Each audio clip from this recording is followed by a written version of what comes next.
Okay, so here we are. We're getting ready to heat up our water for our mash. Let's see, we got it set up.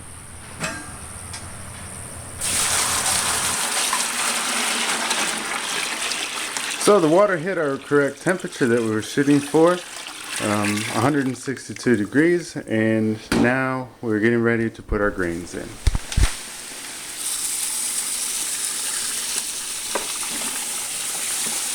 Adding our grains to preparing the mash.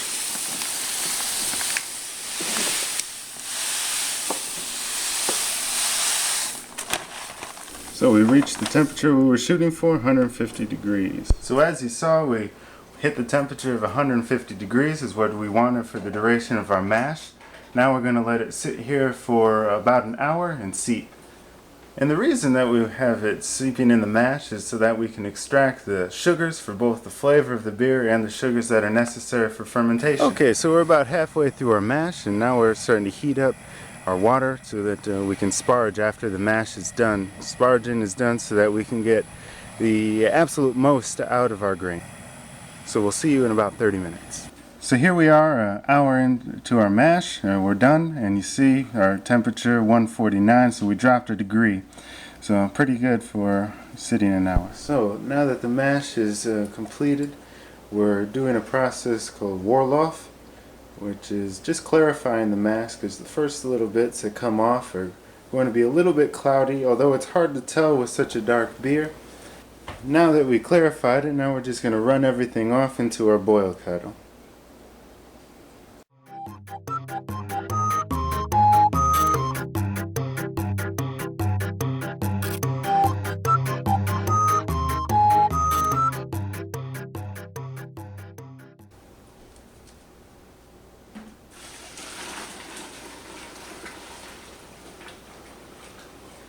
Now we're adding the water for sparging.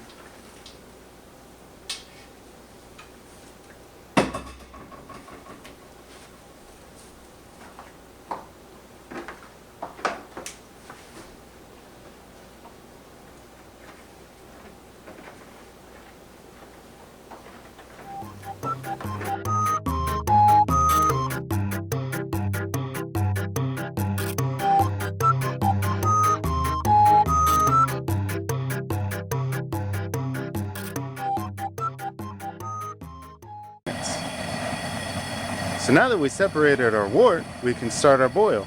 And this is going to be done for 60 minutes. Now that it started boiling, we've already added our first bit of hops, which will add to the bitterness of the beer.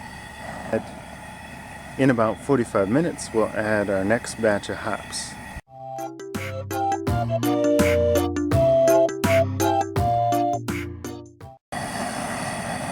So we added hops at 60 minutes, 15, and 5 minutes. So we have about 5 minutes left to go in the boil, and then we'll be done. Okay, now that we're done with the boil, we've got to cool it. And you see we got it going through a wort chiller. And an ice bath on this side, going through. And the hot water comes out this side. You can see what we got here. This goes through, it spins around to help cool it quickly. Okay, now that our wort is chilled, we can start adding it into our fermenting bucket that has already been sanitized.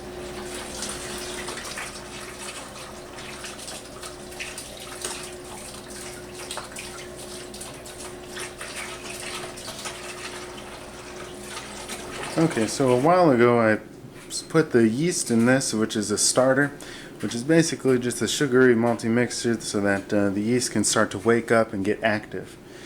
Now that we have the beer ready for it, we can pitch the yeast. Well, that's pretty much it. The beer is all ready to ferment. We have it in the fermenting chamber, which is basically just a modified freezer. I have a temperature probe taped to the side of the beer so that we can control the temperature that it needs to be at, which is about 65 degrees. You can see it's still acclimating and getting there, but we have this so that we can keep track of the temperature. So that's pretty much it. In a couple of weeks we'll come back and see what's happening with it. Hopefully everything turns out really good. It should. So now it's done fermenting, and we've cold crashed it to about 45 degrees to allow the yeast to flocculate and just settle to the bottom.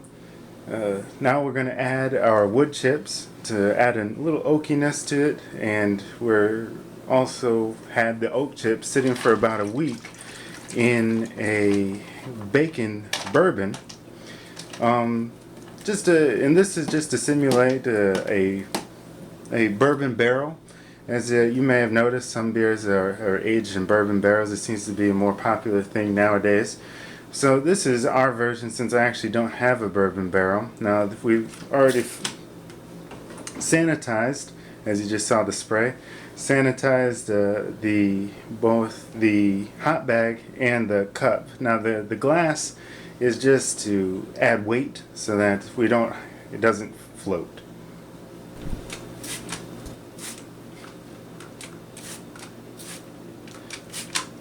So now that we got it all tied up and everything sanitary, we're going to dunk it in there.